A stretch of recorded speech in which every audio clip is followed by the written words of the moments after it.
नाही ते वरच्या बॅनरवर तुमचा आणि विनायक राऊतांचा बाजूबाजूला फोटो होता. मग हा खोरपणा आहे, हाच हरामखोरपणा आहे. काहीतरी निर्णयाप्रत मला यावं लागणार आहे. मी बोललो ना, हा खोरपणा आहे.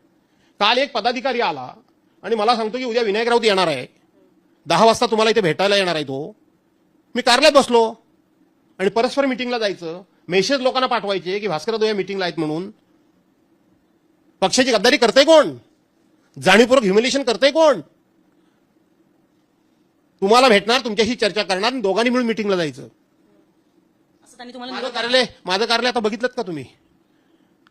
गाडीतून तुम्ही उतरल्यानंतर एक पाऊल तरी तुम्हाला चालावं लागतं काय? डायरेक्ट गाडीचं कार्यालयातच पाऊल पडतं ना. ह्याच रस्त्याने ते जातात ना, दुसरा रस्ता तर नाहीये ना. आणि पक्षप्रमुखांना काय वाटेल ते सांगायचं, ही धंदे करायचे. स्वतः सांगितलं नाही, मी 10 वाजता येऊन बसलो, आता आपल्या कार्यालयात येत आहेत, माझ्यावर संस्कार झालेले आहेत.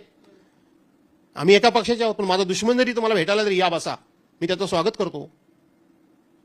ही नाटकं सांगायची भास्करराव आपल्याबरोबर आहेत. मी पुन्हा एकदा सांगतो, जे उमेदवार मी त्या ठिकाणी आघाडीमध्ये निवडलेले आहेत त्यांचंच मी काम करणार आणि रमेश कदमांचंच मी काम करणार.